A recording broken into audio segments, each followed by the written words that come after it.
ಮುಖ್ಯಮಂತ್ರಿ ಸಿದ್ದರಾಮಯ್ಯ ಅವರ ಜೊತೆಗಿನ 1-to-1 ಸಭೆ ಅಂತ್ಯ ಆಗಿದೆ. ಸುಮಾರು 1 ಗಂಟೆಗೂ ಹೆಚ್ಚು ಕಾಲ ಈ ಸಭೆ ನಡೆಯಿತು. ಸಿಎಂ ಜೊತೆಗಿನ ಸಭೆಯ ಬಳಿಕ ವರಿಷ್ಠರು ಸದ್ಯ ಮಾತುಕತೆ ನಡೆಸ್ತಾ ಇದ್ದಾರೆ. ಸಿದ್ದರಾಮಯ್ಯ ಅವರು ಮುಂದಿಟ್ಟಿರುವಂತ ವಿಚಾರಗಳ ಬಗ್ಗೆ ಅವರವರು ಡಿಸ್ಕಸ್ ಮಾಡ್ತಾ ಇದ್ದಾರೆ. ಅಧಿಕಾರದ ಹಂಚಿಕೆ, ಸಂಪುಟ ವಿಸ್ತರಣೆ, ಇದರ ಬಗ್ಗೆ ಸಿಎಂ ಭಾವನೆಗಳೇನು ಅದನ್ನು ಅವರು ತಿಳಿಸಿ ಆಗಿದೆ. ಮುಂದಕ್ಕೆ ವರಿಷ್ಠ ನಾಯಕರು ಡಿಸೈಡ್ ಮಾಡಿ ಡಿ.ಕೆ. ಶಿವಕುಮಾರ್ ಅವರನ್ನು ಕರೀತಾರೆ. ಡಿ.ಕೆ. ಶಿವಕುಮಾರ್ ಅವರು ನಾಯಕತ್ವ ಬದಲಾವಣೆಯ ವಿಚಾರಕ್ಕೆ ಸಂಬಂಧಿಸಿದಂತೆ ಯಾಕಾಗಬೇಕು, ಏನಾಗಬೇಕು ಇದನ್ನ ವರಿಷ್ಠರ ಮುಂದೆ ಮಂಡಿಸುವಂತ ಸಾಧ್ಯತೆ ಇದೆ.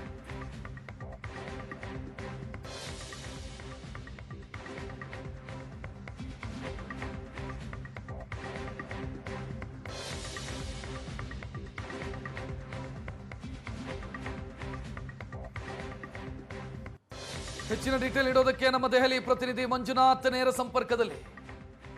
ಮಂಜುನಾಥ್, ಕೆಲವೇ ಗಂಟೆಗಳಲ್ಲಿ ಮುಗಿದು ಹೋಗುತ್ತೆ ಅಂತ ಭಾವಿಸಲಾಗಿದ್ದಂತ ಮೀಟಿಂಗು ಮ್ಯಾರಥನ್ ಆಗ್ತಾ ಇದೆ. ಸಂಜೆವರೆಗೂ ಮುಂದುವರಿಯುತ್ತೆ ಅಂತ ಅನ್ಸುತ್ತೆ ಇದು.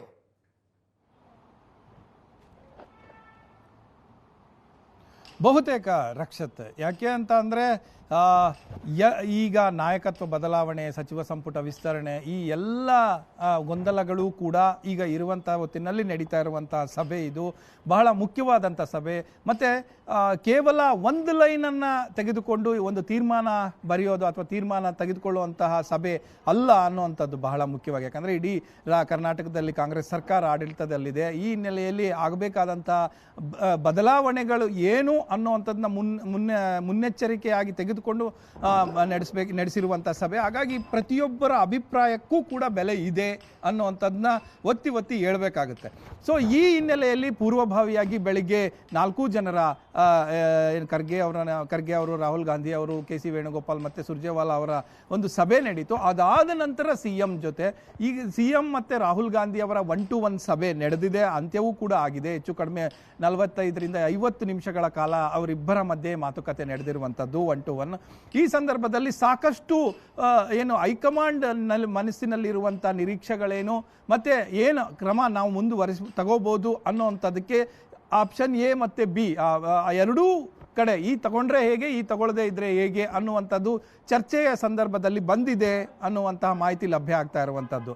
ಜೊತೆಗೆ ರಾಹುಲ್ ಗಾಂಧಿ ಅವರ ಯಾಕಂದರೆ ರಾಹುಲ್ ಗಾಂಧಿ ಅವರ ನೆಚ್ಚಿನ ಇವರಾಗಿರೋ ಕಾರಣಕ್ಕೋಸ್ಕರ ಸಿದ್ದರಾಮಯ್ಯ ಅವರ ಜೊತೆ ಸಾಕಷ್ಟು ಬಹಳ ಹೆಚ್ಚು ಸಮಯ ಅವರ ಜೊತೆ ಸಭೆಯನ್ನು 1-to-1 ಮಾಡಿರುವಂಥದ್ದು, ಅವರ ಅಭಿಪ್ರಾಯವನ್ನು ಕೂಡ ಕೇಳ್ಕೊಂಡಿರುವಂಥದ್ದು.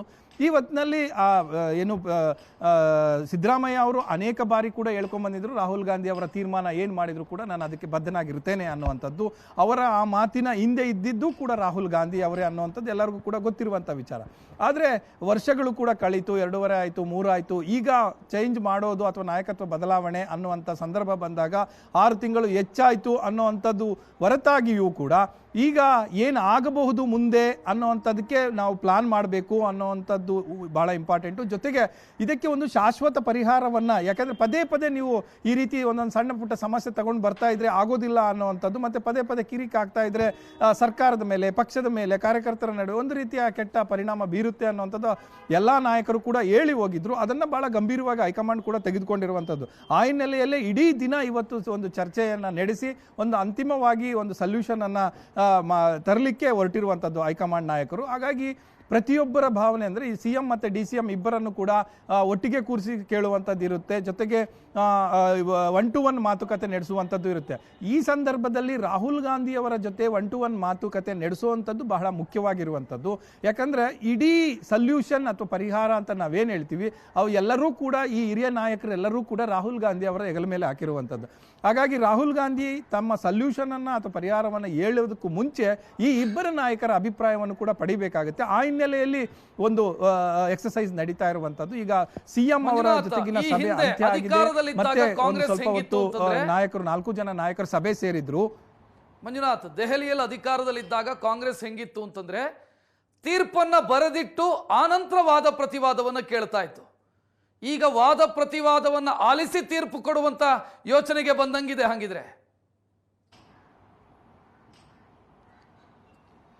ಅಲ್ಲ, ಸಾಮಾನ್ಯಕ್ಕೆ ನೀವು ದೆಹಲಿಯಲ್ಲಿ ಅಧಿಕಾರ ಯಾರಿದ್ದರೂ ಕೂಡ ಇವತ್ತು BJP ಇದೆ, BJPಯಲ್ಲಿ ಎಲ್ಲವೂ ಕೂಡ ಆಗುತ್ತೆ ಅಂತ ಒಂದೇ ದಿನಕ್ಕೆ ಇವತ್ತು ರಾತ್ರಿ ಹೋಗ್ತಾರೆ, ನಾಳೆ ಯಾರು BJP LP ಲೀಡರ್ ಯಾರು ಅನ್ನೋಂಥದ್ದು ಡಿಸೈಡ್ ಮಾಡ್ತಾರೆ.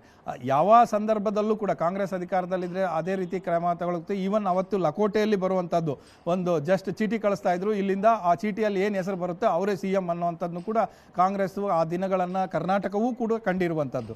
BJPಯಲ್ಲೂ ಕೂಡ ಅಷ್ಟೇ, ರಾತ್ರಿ ಬರ್ತಾರೆ, ಚರ್ಚೆ ಆಗಿರುತ್ತೆ, ಏಕ್ದಮ್ 4 ಜನ ಪ್ರೆಸೆಂಟ್ ಮಾಡ್ತಾರೆ, ಅದಕ್ಕೆ ಅನುಮೋದನೆ ಆಗುತ್ತೆ. ಇವತ್ತು ನಡೀತಾ ಇರುವಂಥದ್ದು ಅದೇ. ಅಧಿಕಾರದಲ್ಲಿ ಕೇಂದ್ರದಲ್ಲಿ ಇದ್ದಂಥ ಸಂದರ್ಭದಲ್ಲಿ ಪವರ್ಫುಲ್ ಆಗಿರ್ತಾರೆ, ಹೆಚ್ಚು ಕಡಿಮೆ ಆದರೆ ನಾವು ಬೇರೆ ರೀತಿಯ ಕ್ರಮಗಳನ್ನು ಎದುರಿಸಬೇಕಾಗುತ್ತೆ. ಆದರೆ ಈ ಸಂದರ್ಭ ಅದಾಗಿಲ್ಲ.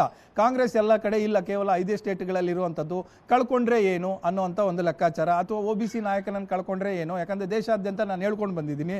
ಸೊ ಆಗುವಂಥ ಮುಜುಗರ ಏನು, ಅದಕ್ಕೆ ಸಲ್ಯೂಷನ್ ಏನು, ಸೊ ಇವೆಲ್ಲವೂ ಕೂಡ ಪೂರ್ವಭಾವಿ ತಯಾರಿ ಆಗಬೇಕಾಗುತ್ತೆ. ಇವತ್ತು ಸೋಷಿಯಲ್ ಮೀಡಿಯಾ ಜಮಾನದಲ್ಲಿ ಪ್ರತಿಯೊಂದು ಇಂಚು ಅಥವಾ ಪ್ರತಿಯೊಂದು ಪದವೂ ಕೂಡ ಹಿಡಿದು ಕೇಳ್ತಾರೆ. ಸೊ ಆ ಹಿನ್ನೆಲೆಯಲ್ಲಿ ಒಂದು ಪೂರ್ವಭಾವಿ ಎಕ್ಸಸೈಸ್ ಅನ್ನು ಕೂಡ ಮಾಡಬೇಕಾಗಿರುತ್ತೆ.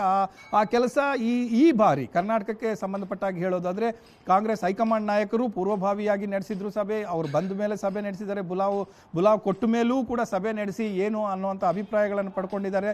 ಈಗ ಪುನಃ 1-to-1 ಕರೆದು ಮಾತುಕತೆಯನ್ನು ನಡೆಸ್ತಾ ಇದ್ದಾರೆ.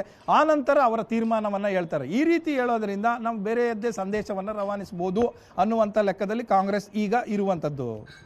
ಮಂಜುನಾಥ್, ಈಗ ಇಬ್ಬರ ಬೆಂಬಲಿಗರ ವಾದವನ್ನು ಗಮನಿಸಿದ್ರು ಕೂಡ ಯಾರೂ ಕೂಡ ಪಟ್ಟು ಸಡಿಲಿಸುವಂತ ಸಾಧ್ಯತೆ ಇಲ್ಲ ಈ ಹಂತದಲ್ಲಿ. ಯಾಕಂತಂದ್ರೆ ಈ ಹಂತದಲ್ಲಿ ಬಿಟ್ಟು ಕೊಟ್ರೆ ನಾವು ಸೋತಂಗೆ ಅನ್ನುವಂಥ ಲೆಕ್ಕಾಚಾರ. ಸೊ ಯಾರನ್ನು ಕನ್ವಿನ್ಸ್ ಮಾಡಬೇಕಾಗತ್ತೆ ಈ ಪರಿಸ್ಥಿತಿಯನ್ನು ನೋಡ್ತಾ ಇದ್ರೆ? ಹೌದು, ಅಲ್ಲ ರಕ್ಷತ್, ಇಡೀ ಇವತ್ತಿನ ಈ ಸಭೆಯಲ್ಲಿ ಇರುವಂಥದ್ದೇ ಯಾರಿಗೆ ಕನ್ವಿನ್ಸ್ ಮಾಡಬೇಕು, ಯಾವ ರೀತಿ ಕನ್ವಿನ್ಸ್ ಮಾಡಬೇಕು ಅನ್ನುವಂಥದ್ದೇ ಇರುವಂಥದ್ದು. ಯಾಕಂದರೆ ಹೈಕಮಾಂಡ್ ಒಂದು ರೀತಿಯ ಸೊಲ್ಯೂಷನ್ಗೆ ಬಂದಾಗಿದೆ. ಅದನ್ನು ಕನ್ವಿನ್ಸ್ ಮಾಡಬೇಕಾದ್ರೆ ಈಗ KC Venugopal DK Shivakumar convince ಮಾಡ್ಬೋದಾ, ರಾಹುಲ್ ಗಾಂಧಿ ಕನ್ವಿನ್ಸ್ ಮಾಡ್ಬೋದಾ ಅನ್ನುವಂಥದ್ದು ಒಂದು. ಮತ್ತು ಸಿದ್ದರಾಮಯ್ಯ ಅವರು ಕನ್ವಿನ್ಸ್ ಮಾಡಬೇಕು ಅಂತ ಅಂದರೆ ರಾಹುಲ್ ಗಾಂಧಿನೇ ಕನ್ವಿನ್ಸ್ ಮಾಡಬೇಕಾಗುತ್ತೆ. ಹಾಗಾಗಿ ಕುತ್ಕೊಂಡು ಈ ರೀತಿ ಆಗಿದೆ, ಈ ಥರ ಪರಿಣಾಮಗಳಾಗುತ್ತೆ, ಈ ಮುಂದೆ ಏನು, ಫ್ಯೂಚರ್ ಏನು, ಇವೆಲ್ಲವನ್ನು ಕೂಡ ಸಿದ್ದರಾಮಯ್ಯ ಅವ್ರಿಗೆ ಎಕ್ಸ್ಪ್ಲೇನ್ ಮಾಡ್ತಾರೆ.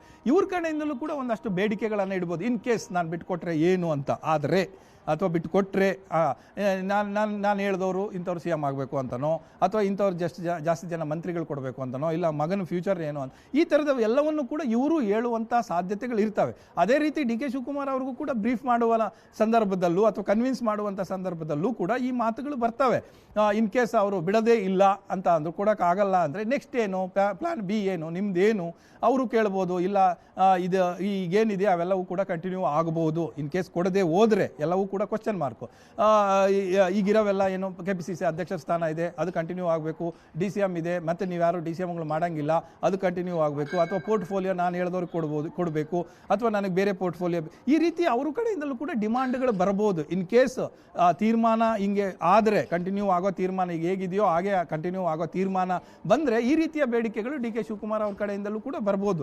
ಸೊ ಇಂಥವನ್ನೆಲ್ಲವೂ ಕೂಡ ಕೇಳಿಸ್ಕೊಂಡು ಅವರಿಗೆ ಒಂದು ಸಲ್ಯೂಷನನ್ನು, ಇಲ್ಲ ಈ ಸಂದರ್ಭವನ್ನು ಎಕ್ಸ್ಪ್ಲೈನ್ ಮಾಡಿ, ಮತ್ತು ಬೇರೆಯವರು ಈ ಸಂದರ್ಭವನ್ನು ದುರ್ಬಳಕೆ ಮಾಡ್ಕೋಬಹುದು ಅನ್ನುವಂಥದ್ದನ್ನ ಎಚ್ಚರಿಕೆಯನ್ನು ಕೂಡ ಹೇಳ್ತಾ, ಆ ನಂತರ ಕನ್ವಿನ್ಸಿಂಗು, ಇಲ್ಲ ನೀವು ಇದಕ್ಕೆ ಒಪ್ಪಬೇಕಾಗುತ್ತೆ, ನೆಕ್ಸ್ಟ್ ಟೈಮ್ ನಿಮಗೆ ಈ ರೀತಿ ಮಾಡಿಕೊಡ್ತೇವೆ ಅಂತ ಸಮಜಾಯಿಸಿಯನ್ನು ಮಾಡ್ಬೋದು ಇಬ್ಬರಿಗೂ ಕೂಡ ನಾಯಕರಿಗೆ.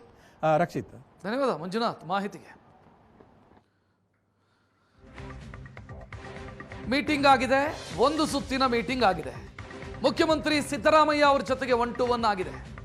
ಇನ್ನು DK ಶಿವಕುಮಾರ್ ಅವರ ಜೊತೆಗೆ 1-to-1 ಮೀಟಿಂಗ್ ಆಗೋದಕ್ಕೆ ಬಾಕಿ ಇದೆ. ಮುಖ್ಯಮಂತ್ರಿ ಸಿದ್ದರಾಮಯ್ಯ ತಮ್ಮದೇನು ಅನ್ನೋದನ್ನ ಸ್ಪಷ್ಟ ಮಾತುಗಳಲ್ಲಿ ಹೇಳಿದ್ದಾರೆ. ನಾಯಕತ್ವ ಬದಲಾವಣೆ ಇರಬಹುದು, ಸಂಪುಟ ಪುನರ್ರಚನೆ ಇರಬಹುದು. ಒಂದು ವೇಳೆ ನಾಯಕತ್ವ ಬದಲಾವಣೆ ಅನಿವಾರ್ಯ ಅಂತಾದ್ರೆ ಆಲ್ಟರ್ನೇಟಿವ್ ಯಾವುದು ಏನು, ಇದರ ಬಗ್ಗೆಯೂ ಕೂಡ ತಮ್ಮ ನಿಲುವನ್ನ, ತಮ್ಮ ಅಭಿಪ್ರಾಯವನ್ನ ವರಿಷ್ಠರ ಮುಂದೆ ಮುಖ್ಯಮಂತ್ರಿ ಸಿದ್ದರಾಮಯ್ಯ ಪ್ರಬಲವಾಗಿ ಮಂಡಿಸಿದ್ದಾರೆ. ಮುಂದಕ್ಕೆ DK ಶಿವಕುಮಾರ್ ಅವರ ಜೊತೆಗೆ ಮಾತುಕತೆ. DK ಶಿವಕುಮಾರ್ ಅವರು ಇಡುವಂತ ಬೇಡಿಕೆಗಳು ಸಹಜ, ನಾಯಕತ್ವದ ಬದಲಾವಣೆ, ಮುಖ್ಯಮಂತ್ರಿ ನಾನಾಗಬೇಕು ಅನ್ನೋದಾಗಿರುತ್ತೆ. ಸೊ ಹೈಕಮಾಂಡ್ ಯಾವ ರೀತಿ ಇದನ್ನು ಮ್ಯಾನೇಜ್ ಮಾಡುತ್ತೆ ಅಂತ ಪ್ರಶ್ನೆ ಇರೋದು.